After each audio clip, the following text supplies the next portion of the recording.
In the summer of 1994, two 8-year-old twins named Destiny and Diamond Williams walked into the pine woods of Camp Serenity in rural Georgia and never walked out.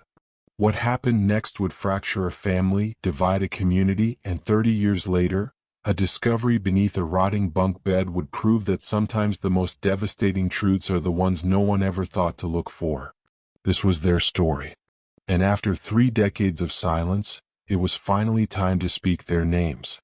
There were moments in time when innocence died not with a bang, but with a whisper. When children's laughter faded into something darker, more permanent. Before we begin, hit that subscribe button if you're drawn to unsolved disappearances, eerie clues that never added up, and haunting mysteries. The summer of 1994 was one of those moments for the small town of Millbrook, Georgia. A place where everybody knew everybody, where screen doors stayed unlocked, and where parents sent their children to summer camp without a second thought. Camp Serenity sat nestled in 200 acres of Georgia pine, a place where city kids from Atlanta came to swim in crystal-clear lakes, roast marshmallows under star-drunk skies, and learn that there was magic in the world beyond concrete and car horns. For 43 years, it had been a sanctuary. A place where childhood could stretch itself out like lazy summer afternoons, where the only thing that mattered was the next adventure.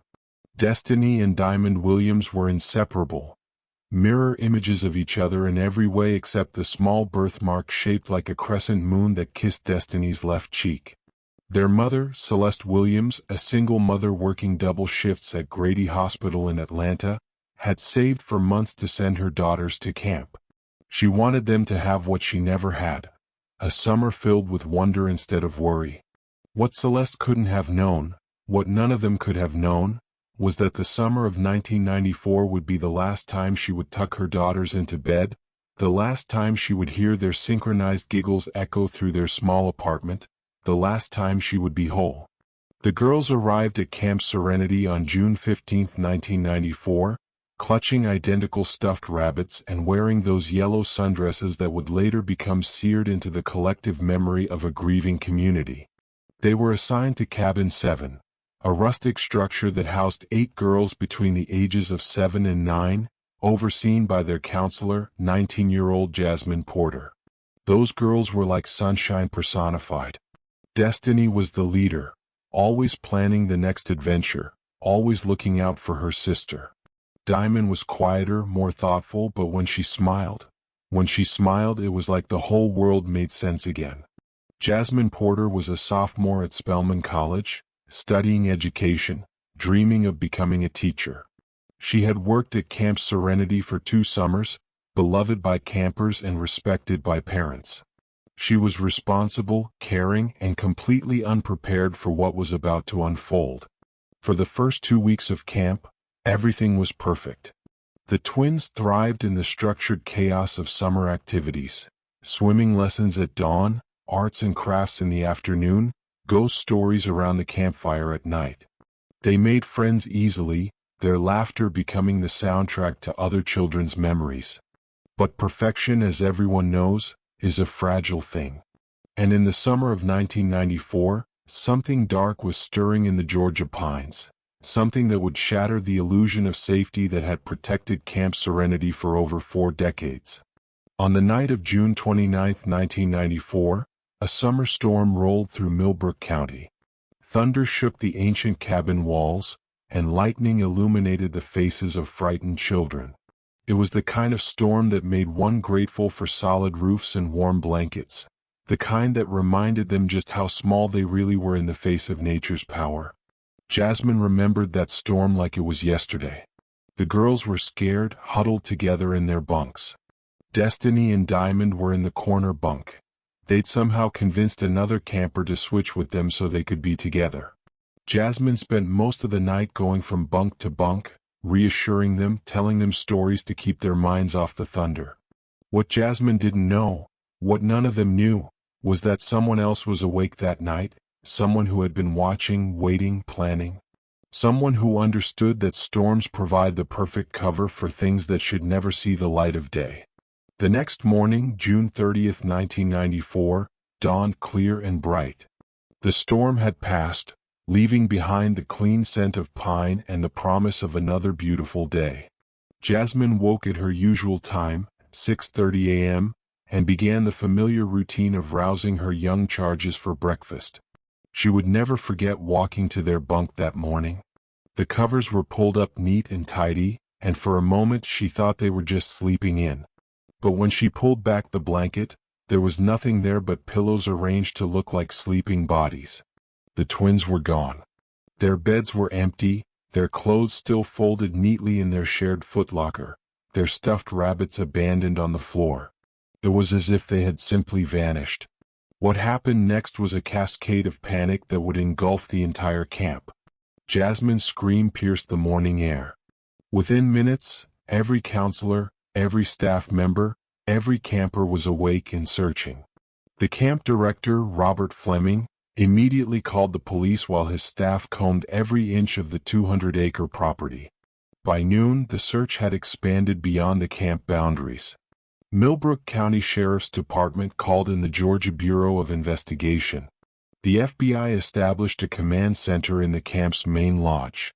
Hundreds of volunteers from the community joined the search, their voices calling out two names that would echo through the Georgia pines for days: Destiny, Diamond. But perhaps the most devastating moment came when Celeste Williams arrived at the camp that afternoon. She had driven from Atlanta in a state of controlled panic, her hands gripping the steering wheel so tightly that her knuckles had turned white. When she saw the police cars, the search teams, the reality of what was happening. "My babies didn't just wander off," she said. "They wouldn't do that. Someone took them. Someone took my girls and I need them back. I need them back now."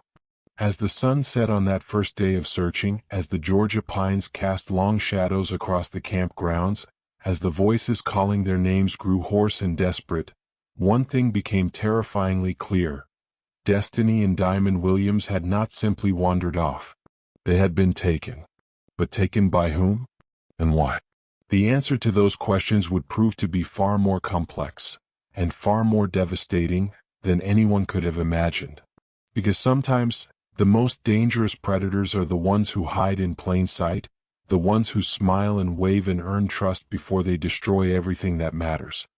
In the hours after Destiny and Diamond Williams vanished from Camp Serenity, the investigation took on a life of its own. Like a machine fed by desperation and fueled by fear, it consumed everything in its path: reputations, relationships, and the very fabric of a community that had never known such darkness. Police sealed off the scene. Evidence bags piled on folding tables. Yellow crime scene tape fluttered in the breeze. Investigators scribbled notes under sun-drenched trees while silence settled over cabins once filled with laughter. Detective Marcus Thompson of the Georgia Bureau of Investigation was the lead investigator assigned to the case. A veteran of 15 years, he had seen his share of missing children cases, but something about the Williams twins haunted him in ways he couldn't articulate. Perhaps it was their mother's unwavering conviction that they were still alive, or perhaps it was the way their photographs seemed to follow him wherever he went. Thompson, young and determined in 1994, sat hunched over stacks of case files, red-rimmed eyes studying photos of the twins. Later said in his home office in 2024, "I've worked hundreds of cases in my career, but those two little girls, they never left me. Every lead we followed, every witness we interviewed, every piece of evidence we analyzed, it all led to more questions, never answers. It was like chasing shadows in a hall of mirrors." The initial investigation focused on the camp staff, a logical starting point given that whoever took the twins had to have intimate knowledge of the camp's layout, the children's routines, and the security protocols. Every employee, from the camp director to the kitchen staff, was subjected to intense scrutiny. One staff member quickly captured investigators' attention: the camp's maintenance worker, David "Preacher" Johnson. A quiet man in his 40s who had worked at the camp for 3 years, Johnson was known for his ability to fix anything and his habit of reading his Bible during lunch breaks. He was also known for something else: his particular kindness toward the younger campers. Several campers mentioned that Preacher often visited the cabins in the evenings, checking on loose floorboards and squeaky hinges. He had a master key that gave him access to every building on the property.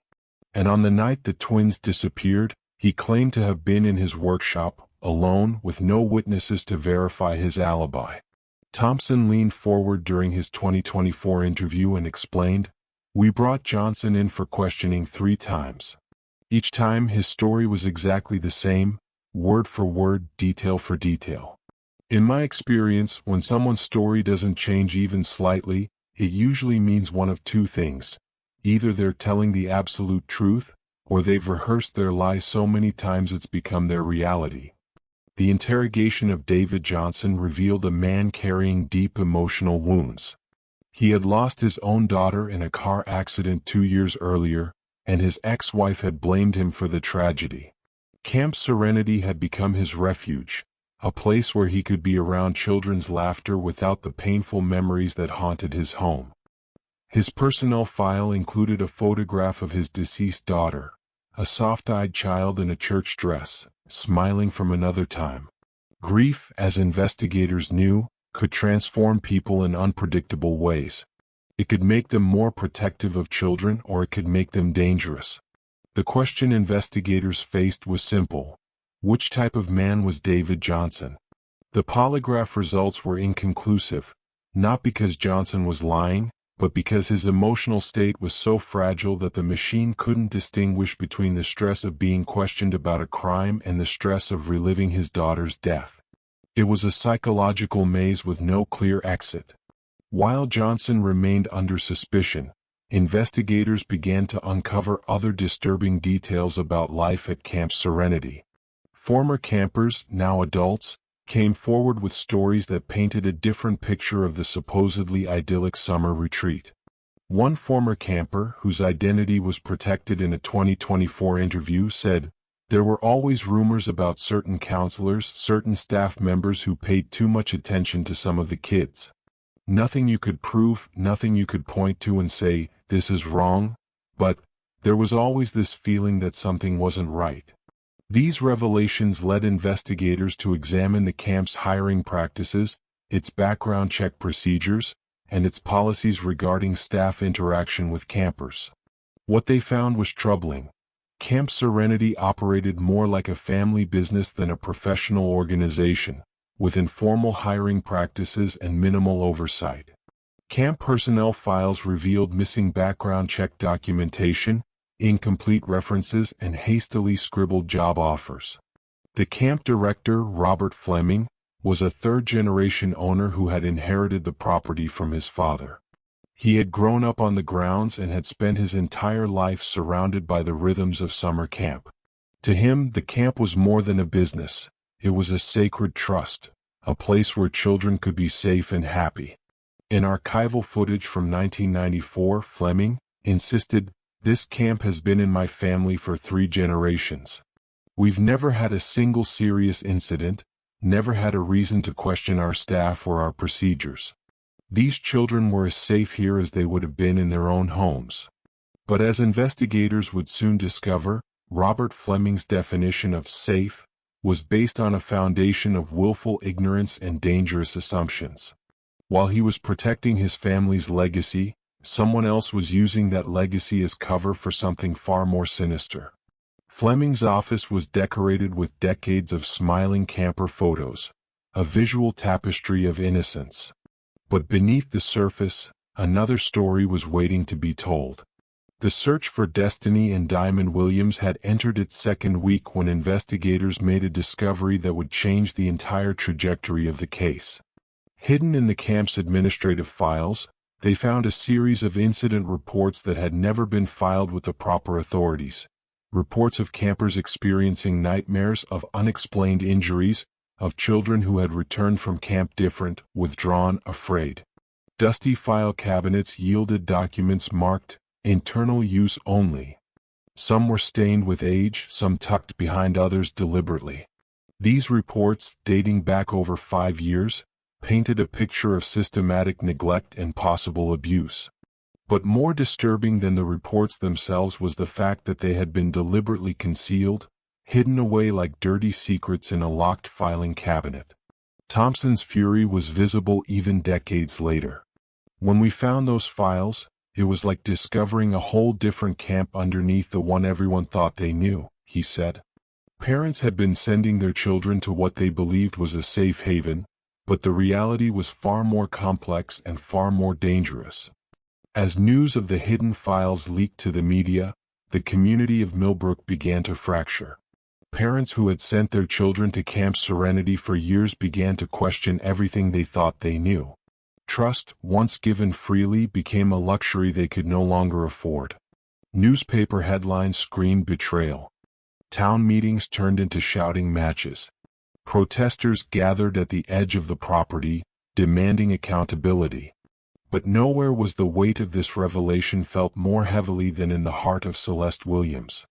The woman who had worked double shifts to give her daughters the summer of their dreams now faced the possibility that she had unknowingly sent them into the hands of predators. At a press conference, her voice was steady but her eyes blazed. "If someone at that camp hurt my babies, if someone used their position of trust to take advantage of innocent children, then they will face the full weight of justice. I will not rest until I know what happened to Destiny and Diamond."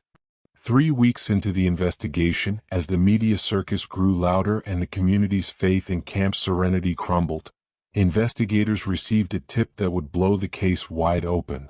A former counselor who had worked at the camp 2 summers earlier came forward with information that would implicate someone investigators had never seriously considered. The anonymous figure, cloaked in shadow with voice altered, said, "There was always something off about the way certain staff members interacted with the campers. But there was one person who had access to everything, who knew everyone's routines, who could move around the camp without anyone questioning their presence." The person this former counselor was describing wasn't David Johnson or Robert Fleming or any of the obvious suspects. It was someone who had been hiding in plain sight, someone whose position of trust had given them unprecedented access to vulnerable children. The name on the personnel file, Dr. Sarah Martinez.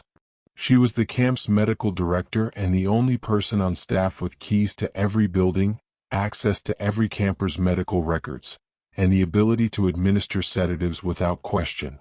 She had also been the most vocal about the camp's safety protocols and the most supportive of the investigation. Her credentials were spotless. Her smile disarming. In news footage, she spoke earnestly about the importance of child safety and routine health checks. Dr. Martinez was a respected pediatrician who had volunteered at the camp for 6 years. She was known for her gentle bedside manner and her ability to calm frightened children. She was also known for making unusual late-night visits to the cabins, ostensibly to check on sick campers. Medical logs revealed strange patterns. Visits recorded at 2 a.m., medications dispensed without follow-up. When investigators began to examine Dr. Martinez's activities more closely, they discovered a pattern that was both subtle and deeply disturbing. Over the years, she had developed relationships with specific campers. Always the younger ones, always the ones who were away from home for the first time, always the ones who would be most vulnerable to manipulation. The investigation into Dr. Martinez revealed a woman who had spent years perfecting the art of psychological manipulation. She would identify vulnerable children, gain their trust through medical care, and then, the details of what happened next would prove too disturbing for many to believe. On July 15, 1994, exactly 2 weeks after Destiny and Diamond Williams vanished from Camp Serenity, Dr. Sarah Martinez was found dead in her cabin. A single gunshot wound to the head, a suicide note claiming responsibility for the girl's disappearance, and a secret that would die with her. Or so everyone thought. The suicide note was brief, written in Dr. Martinez's careful handwriting. "I can't live with what I've done. The girls are safe now. Please forgive me." It was the kind of confession that should have brought closure to a grieving mother and a traumatized community. Instead, it opened a door to something far more sinister. Detective Thompson's instincts told him that something was wrong with the suicide scene. The gun found in Dr. Martinez's hand was registered to Robert Fleming, the camp director. The angle of the wound suggested she had been shot by someone taller than herself. And most disturbing of all, the suicide note contained information that only the killer would know. Everything about that scene felt staged. The positioning of the body, the placement of the gun, even the way the note was folded and placed on her desk, it all looked too perfect, too neat for someone who had just committed suicide out of guilt and desperation.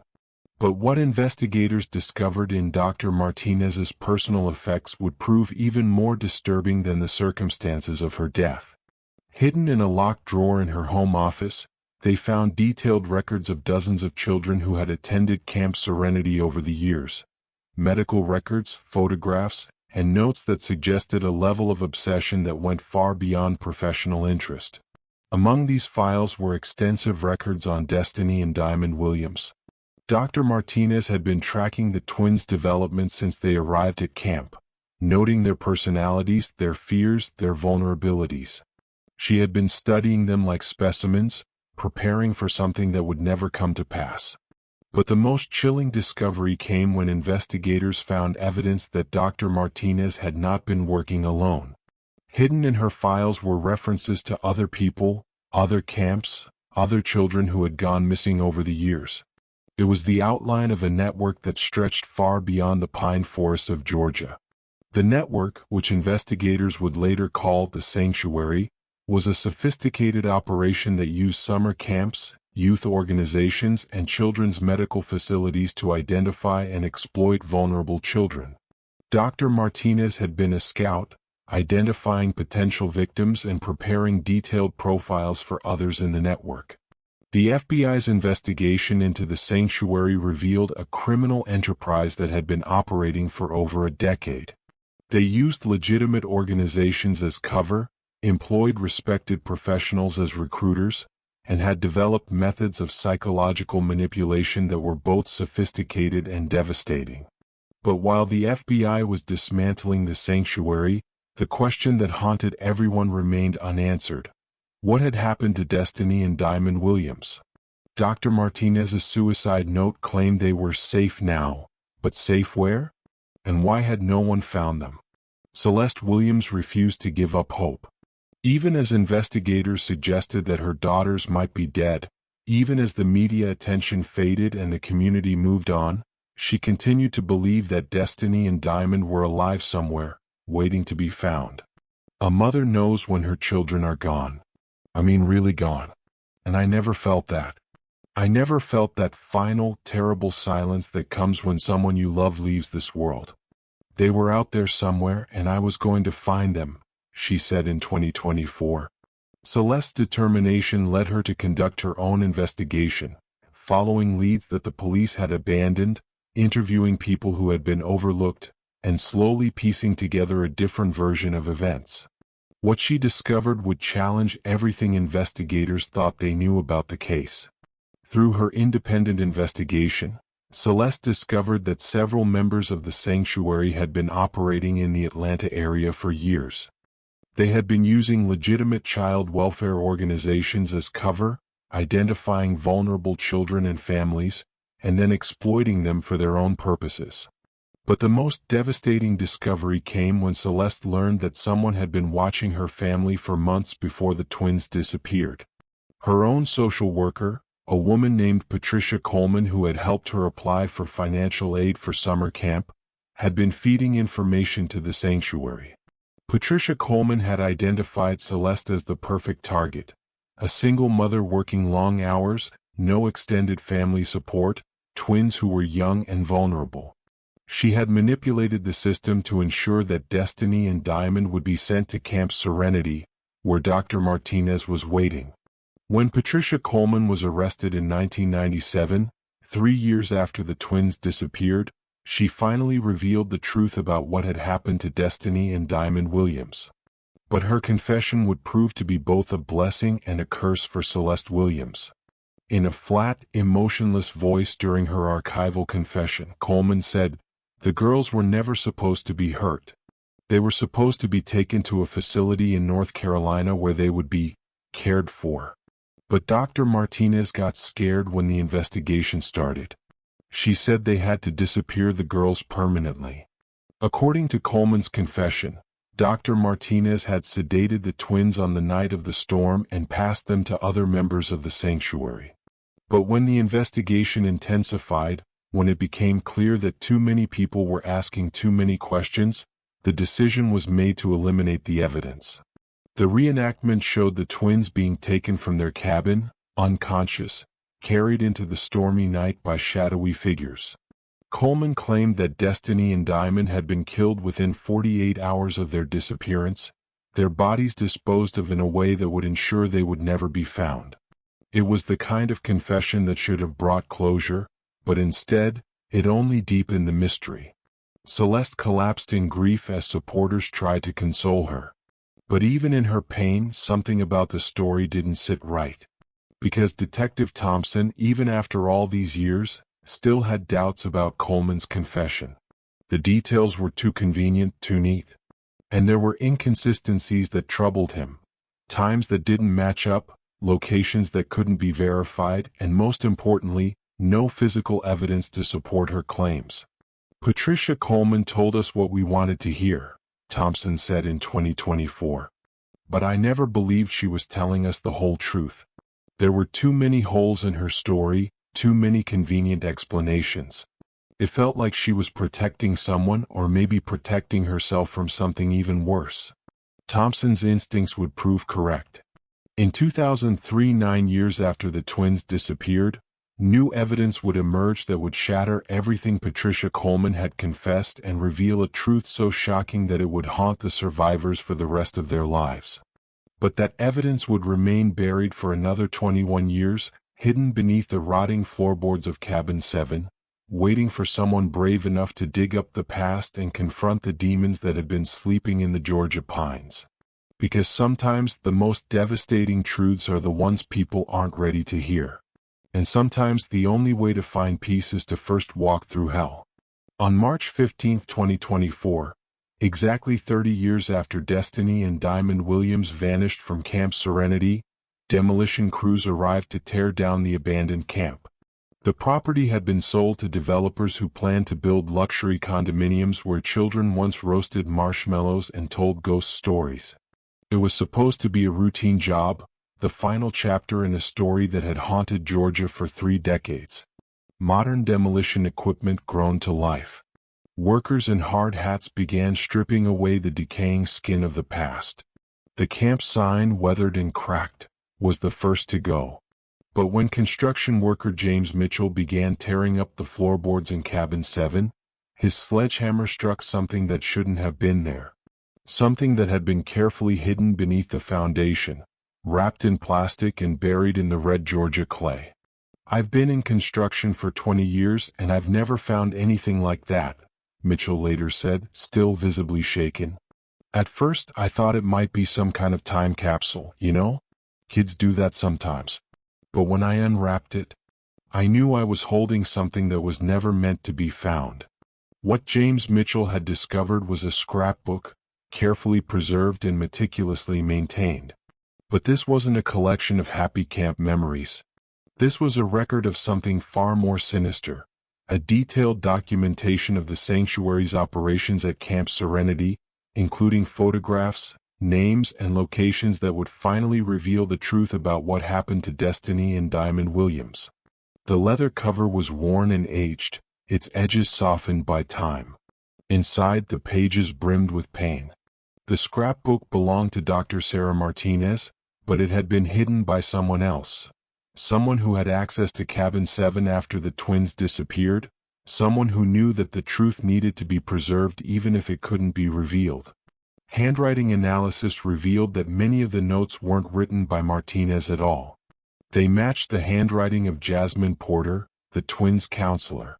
For 30 years, Jasmine had kept a secret. She had witnessed something the night the twins disappeared, something that had tormented her ever since. And now, with the scrapbook's discovery, she was finally ready to tell the truth. Sitting in her living room in 2024, the scrapbook open on her lap, Jasmine Porter said through trembling voice, "I never told anyone what I saw that night because I was terrified. I was 19 years old and I thought no one would believe me. but I've carried this secret for 30 years and it's been eating me alive. According to Jasmine's confession, she had been awake during the storm on June 29, 1994, when she heard voices outside cabin 7.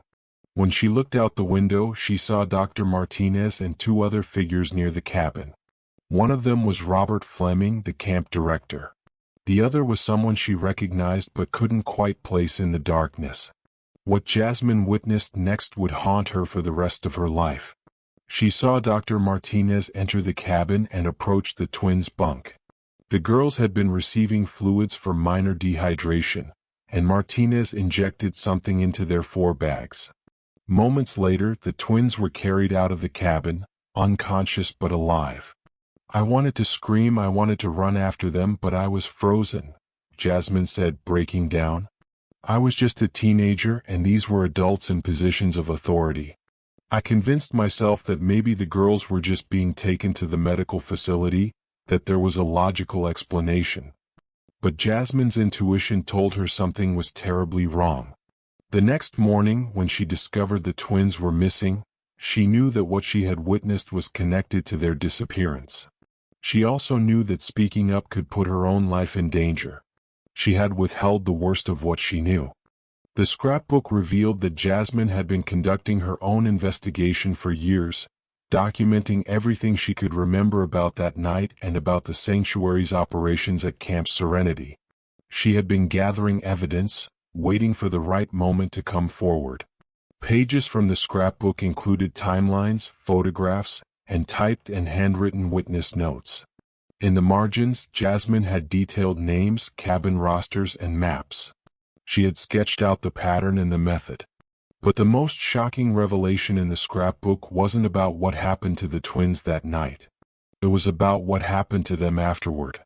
According to the evidence Jasmine had gathered, Destiny and Diamond Williams weren't killed within 48 hours of their disappearance. They were alive for much longer than anyone had imagined.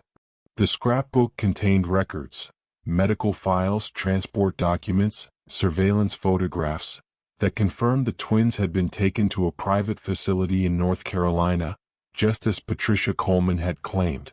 But what Coleman hadn't revealed was that the facility was part of a larger network of illegal adoption operations that sold children to wealthy families who asked no questions about their origins. Maps traced the route from Georgia to North Carolina. Photographs showed a compound hidden in the woods. The names of caretakers, doctors, and drivers appeared beside notes detailing the identities of other missing children. Destiny and Diamond Williams had been sold to a family in California. Their identities were changed. Their memories suppressed through a combination of psychological manipulation and pharmaceutical intervention. They had been living new lives, unaware of their true origins, for 30 years. Their names were Rebecca and Rachel Chin, adopted daughters of a wealthy tech executive who had unknowingly participated in child trafficking. The scrapbook contained photos of their school events, birthdays, and vacations, images collected over years by members of the sanctuary who had been monitoring their progress. When authorities in California were contacted, they launched their own investigation into the Chin family. What they found was a man who had genuinely believed he was adopting orphans through a legitimate international agency. He had no idea that his daughters were kidnapped American children. On April 3, 2024, Rebecca and Rachel Chen were told about their true identities. DNA tests confirmed what the scrapbook had revealed. They were indeed Destiny and Diamond Williams, stolen from their mother 30 years ago and living under false identities. The reunion between Celeste Williams and her daughters was both a miracle and a tragedy. 30 years of stolen memories.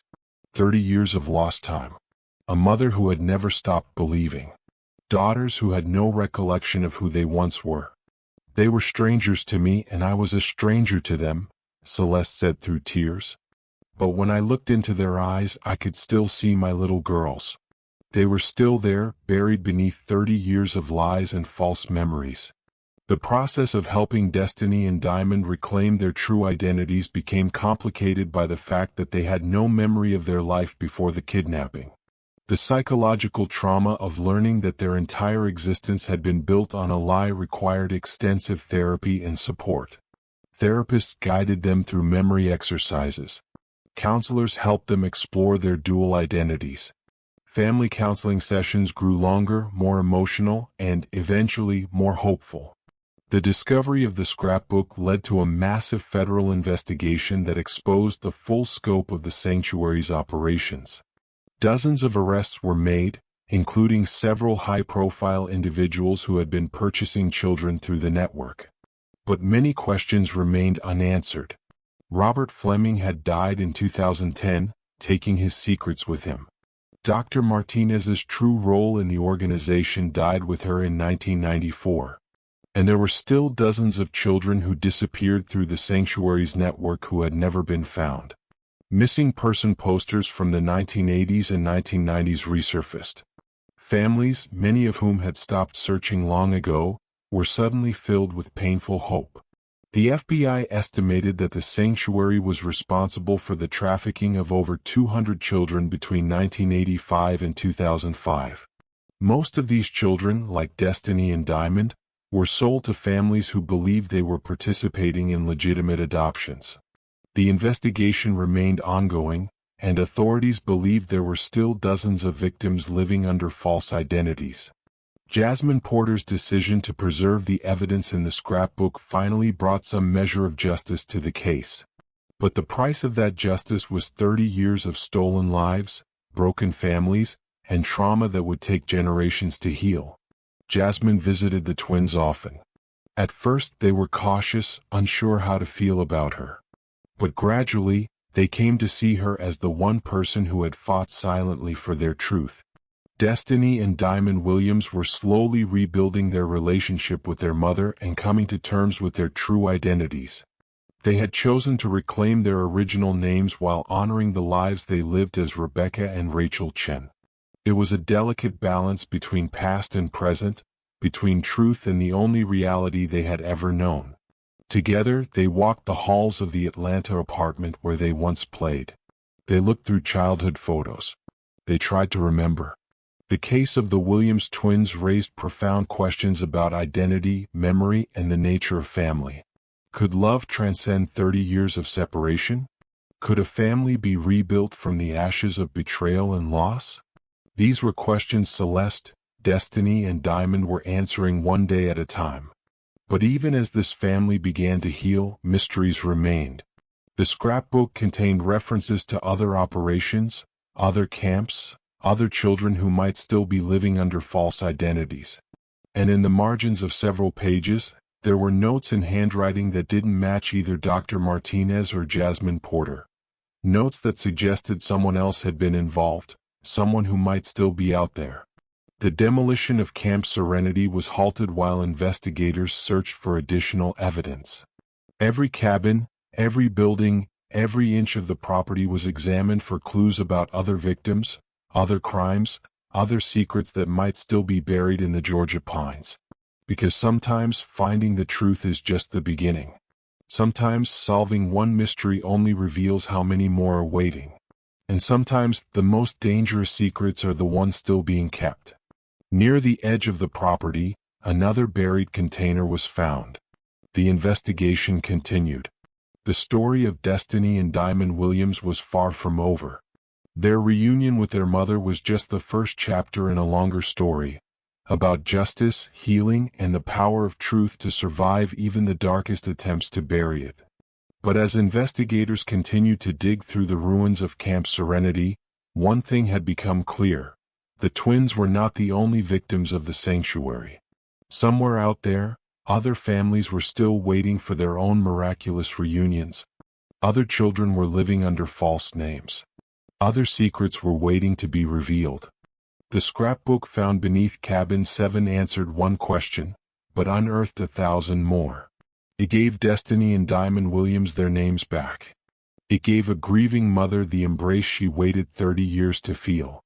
But for every secret it revealed, it whispered of others still buried, in shadows, in silence, in the forgotten corners of places that once promised safety.